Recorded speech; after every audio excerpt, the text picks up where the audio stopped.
الحمد لله وكفى وسلام على عباده الذين اصطفى أما بعد فأعوذ بالله من الشيطان الرجيم بسم الله الرحمن الرحيم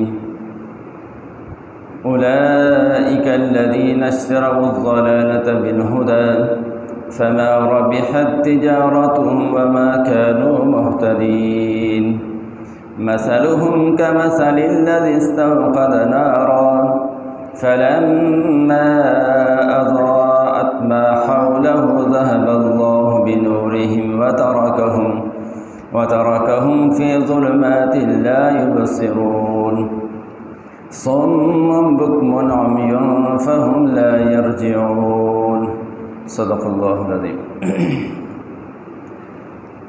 یہ سورہ بقرہ ہے اور اس کا دوسرا رکوع چل رہا ہے اور آیت نمبر 16 سے 18 تک کی آیات ہیں۔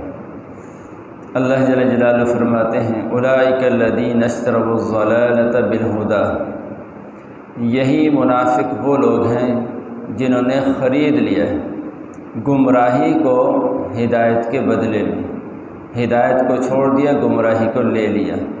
فما ربحت تجارتہم، ان کی اس تجارت نے ان کو کوئی نفع نہیں دیا۔ وما کانوا مہتدین، اور نہ ہی ان کو ہدایت نصیب ہوئی ہے۔ مثلہم کمثل الذی استوقد نارا، ان کی مثال، ان کی حالت اس آدمی کی حالت کی طرح ہے استوقد نارا، جس نے آگ جلائی ہو۔ فلما اضاءت ما حولہ، جب آگ نے اس کے ماحول کو روشن کر دیا، ذہب اللہ بنورہم، تو اللہ تعالیٰ نے اس کی روشنی کو، اس کے نور کو، بینائی کو سلب کر دیا۔ وترکہم فی ظلمات لا یبصرون، اور ان کو اندھیریوں میں چھوڑ دیا کہ ان کو کچھ بھی نہیں سجھاتا، کچھ دکھائی نہیں دیتا۔ صمٌ، یہ منافق بہرے ہیں، بکمٌ، گنگے ہیں، عمیٌ، یہ اندھے ہیں، فہم لا یرجعون، لہذا یہ سیدھے راستے کی طرف نہیں لوٹیں گے۔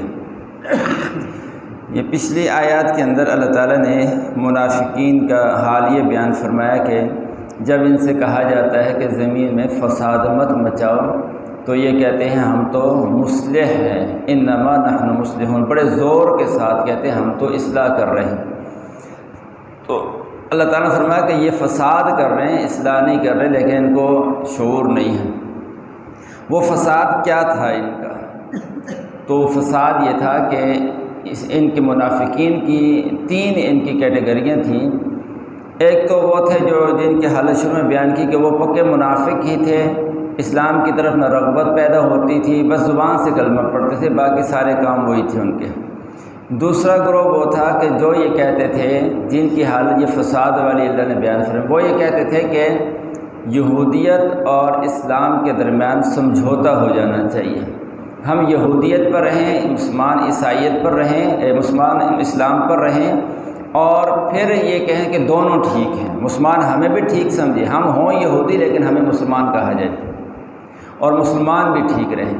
تو اللہ تعالیٰ نے فرمایا کہ یہ نہیں ہو سکتا، یہ فساد ہے، یہ کہ تم یہ کہو کہ اسلام یعنی یہودیت اور اسلام کے درمیان سمجھوتا ہو جائے اور دونوں ہی دین ٹھیک ہو جائیں، یہ نہیں ہو سکتا، یہ عقل کی بات نہیں، یہ تو بیوقوفی کی بات ہے کہ اگر یہ تو ایسا ہو گیا کہ آدمی سچ کو بھی سچ کہے اور جھوٹ کو بھی سچ کہے، حق کو بھی حق کہے اور باطل کو بھی باطل کہے، ظلم کو بھی انصاف کہے اور انصاف کو بھی انصاف کہے، تو یہ عقل کی بات نہیں ہے یہ، لہذا یہودیت اور اسلام کے درمیان سمجھوتا نہیں ہو سکتا کہ دونوں کے درمیان کا راستہ اختیار کر لیں، دونوں کو درست کہا جائے، یہ بات غلط ہے، بے وقوفی ہے۔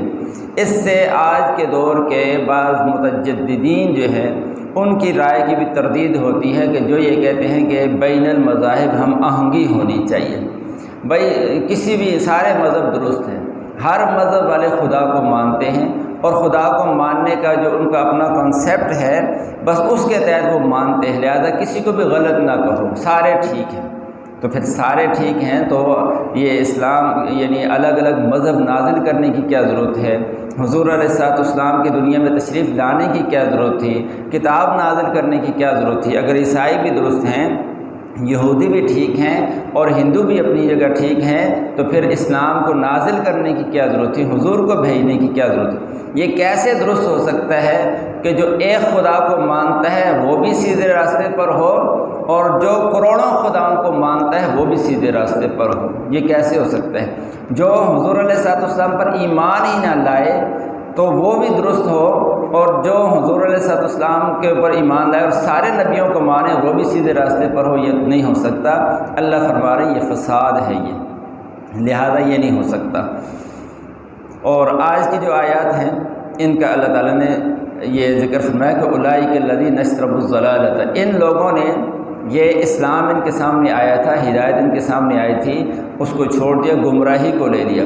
تو انہوں نے تجارت، یہ تاجر بھی پیشہ تھے مدینہ کے یہودی بھی اور مسلمان بھی، لیکن انہوں نے کیا تجارت تو آدمی کرتا ہے، کوئی چیز بیچتا ہے اس کی قیمت وصول کرتا ہے۔ انہوں نے کیا کیا ہے؟ انہوں نے گمراہی کو، ان کے سامنے ہدایت بھی آئی تھی، حضور علیہ السلام ہدایت کا پیغام لے کر آئے تھے، قرآن نازل ہوا تھا، تو گمراہی پر پہلے سے تھے یہ، تو انہوں نے کیا کیا؟ اس ہدایت کو چھوڑ دیا اور گمراہی ہی کا راستہ اختیار کیا۔ اللہ فرماتے فما ربحت تجارتہم، ان کی اس تجارت نے ان کو کوئی فائدہ نہیں دیا، وما کانوا مہتدین، اور نہ ہی یہ سیدھے ہدایت ان کو نصیب ہوئی، گمراہی میں ہی پڑے رہے یہ، لہذا ان کی اس تجارت نے ان کو کوئی فائدہ نہیں دیا۔ اگلی آیت میں اللہ تعالیٰ نے یہ ان کی ایک مثال بیان کی، اگلی دو مثالیں اگلی 4 آیتوں میں بیان ہوئی ہیں، ایک مثال آج کر لیں گے، ایک انشاءاللہ کل کر لیں گے۔ تو پہلی مثال ان منافقین کے دی ہے کہ جو اسلام کی فتوحات کو جب دیکھتے تھے تو ویسے دل میں خیال آتا تھا مسلمان ہو جائیں، لیکن پھر بھی مسلمان نہیں ہوتے تھے۔ تو اللہ تعالیٰ فرماتے ہیں کہ مثلہم کمثل الذی استوقد نارا، ان منافقین کی حالت ایسی ہے کہ جیسے ایک آدمی نے آگ جلائی ہو، اندھیرے میں ایک آدمی چل رہا ہے، اب گھٹا ٹوپ اندھیرا ہے، اس اندھیرے کے اندر ایک آدمی نے آگ جلائی اور ماحول روشن ہو گیا، جب روشن ہو گیا پھر اچانک آگ کو اللہ نے بجھا دیا، اب اچانک جب آگ بجھ گئی تو اب اندھیرا ہی اندھیرا ہے اور کہیں دائیں بائیں آگے پیچھے کچھ نظر نہیں آتا، کوئی سمجھ نہیں آتی کہ کہاں جاؤں، تو ایسی صورت ہوگی۔ تو اللہ تعالیٰ نے فرمایا کہ ان منافقین کی حالت بھی یہی ہے کہ حضور علیہ السلام جب تشریف لائے مکہ کے اندر تو آپ علیہ السلام ایک تھے، آپ نے آ کر اسلام کی شمع روشن کی ہے، اسلام کا چراغ جلایا ہے، اس سے مکہ میں روشنی پھیلی اور لوگ دھڑا دھڑ اس روشنی سے فائدہ اٹھانے لگے۔ پھر یہی روشنی مدینہ کے اندر پہنچی جہاں یہودی رہتے تھے، اور پھر وہاں کے لوگ بھی مسلمان ہو گئے۔ پہلے مدینہ کے اندر بھی سارا کفر تھا اور کفر کی حکمرانی تھی، لیکن یہ روشنی جب مدینہ میں پہنچی تو ہر گھر میں پہنچی تو وہاں بھی لوگوں نے اس روشنی سے فائدہ اٹھا لیا اور مدینہ کے ہر گھر میں اسلام چلا گیا۔ لیکن یہ جو یہودی تھے وہاں کے پرانے، انہوں نے اس روشنی سے فائدہ نہیں اٹھایا اور یہ اپنے کفر پر باقی رہے۔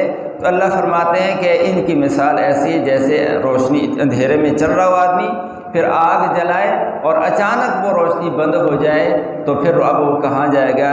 یہی حال ان کا ہو گیا کہ یہ اب اندھیروں میں کفر اور گمراہی کے اندھیروں میں پڑے ہوئے ہیں، تو اب ان کو کوئی سجائی نہیں دیتا کہ کہاں جائیں۔ تو اسلام جو ہے نا ایک نور ہے، ایک روشنی ہے، اور کفر ایک اندھیرا ہے۔ اس آیت میں جو اسلام کے واضح دلائل ہیں ان کو اللہ نے روشنی قرار دیا ہے، اور کفر جو ہے اس کو اللہ نے تاریکی قرار دیا ہے۔ تو اسلام کی روشنی سے ان لوگوں نے کوئی فائدہ نہیں اٹھایا۔ آگے فرمایا سمن، اللہ فرماتے ہیں یہ تو بہرے ہیں۔ سم اسم کی جمع ہے، اسم کہتے ہیں بہرے کو۔ بکمن یہ گنگے بھی ہیں، عمیٌ یہ اندھے بھی، دیکھنے کے باوجود اندھے ہیں، فہم لا یبصرون یرجعون، لہذا اب یہ سیدھے راستے کی طرف نہیں لوٹیں گے۔ ان منافقین کو اللہ نے فرمایا سمن، یہ جو ہے یہ بہرے ہیں، حالانکہ وہ بہرے تو نہیں تھے، سنتے تھے وہ، تو سم کیوں کہا، اسم کیوں کہا؟ اس کی وجہ یہ ہے کہ کانوں کا حقیقی فائدہ یہ ہے کہ آدمی جو ہے حق بات کو سنے، کانوں کے راستے اس کو دل میں اتارے اور پھر اپنے دل کو اس سے نورانی کرے۔ انہوں نے حق بات کو سننا ہی گوارا نہیں کیا، سن تو تھے لیکن اس سے فائدہ کوئی نہیں اٹھایا، اس کو اپنے دل سے تسلیم نہیں کیا، تو کانوں کا جو حقیقی فائدہ تھا وہ فائدہ نہیں اٹھایا۔ اللہ فرماتے سمن یہ بہرے ہیں، بکمن یہ گنگے ہیں، گونگے اس لیے فرمایا کہ آدمی جب بولتا ہو تو وہ آپ بولنے کے ذریعے بھی دوسرے سے رہنمائی لے لیتے. ایک آدمی بول سکتا ہے، وہ کسی جگہ کھڑا ہے، اس نے کہیں جانا ہے تو اپنی زبان سے سوال کر کے اس سے راستہ معلوم کر لے گا اور سیدھے راستے پر آ جائے گا. لیکن ان کا حال یہ تھا کہ بولتے ہونے کے باوجود بھی سیدھے راستے پر یہ نہیں آئے اور حق کا راستہ جو ہے اپنی زبان کو استعمال کر کے بھی جو واضح نہیں ہوا ان پر. اس لیے فرما رہے ہیں کہ یہ گونگے بھی ہیں، عمیون، یہ اندھے بھی ہیں. اندھے اس لیے ہیں کہ حضور علیہ السلام جیسی نورانی شخصیت اور قرآن جیسا ماحول، صبح و شام قرآن کی آیتیں نازل ہو رہی ہیں اور جہاد ہو رہا ہے، اسلام کی شمع چمک رہی ہے، تو اس روشنی سے، اسلام کی روشنی سے یہ اندھے بن کے انہوں نے زندگی گزاری. اللہ فرماتے ہیں عمیون، یہ اندھے ہیں، فہم لا یرجعون، لہذا یہ سیدھے راستے پر نہیں آئیں گے. اندھا ہو اس کو کوئی بینا پکڑ کے راستے پر چلا دے تو وہ چل جائے گا، اور جو ہو بینا لیکن دل کا اندھا ہو جائے اس کو سیدھے راستے پر نہیں لایا جا سکتا. اس لیے ہمارے بزرگ فرماتے ہیں کہ سوئے ہوئے کو تو جگانا آسان ہے، لیکن جاگتا ہوا اگر سونے کی شکل اختیار کر لے تو اس کو جگانا مشکل ہے. ان کا حال بھی یہ تھا کہ اسلام کے واضح دلائل آ جانے کے بعد پورا ماحول اسلام کی روشنی سے روشن ہونے کے باوجود بھی یہ دنیاوی اغراض اور لالچ کی وجہ سے ان لوگوں یہودیوں نے اور ان کے مولویوں نے اسلام قبول نہیں کیا. اللہ تعالی ہمیں ہدایت نصیب فرمائے اور اسلام کے واضح اور روشن دلائل کو سمجھنے کی، اس پر عمل کی بھی اللہ ہمیں توفیق نصیب فرمائے.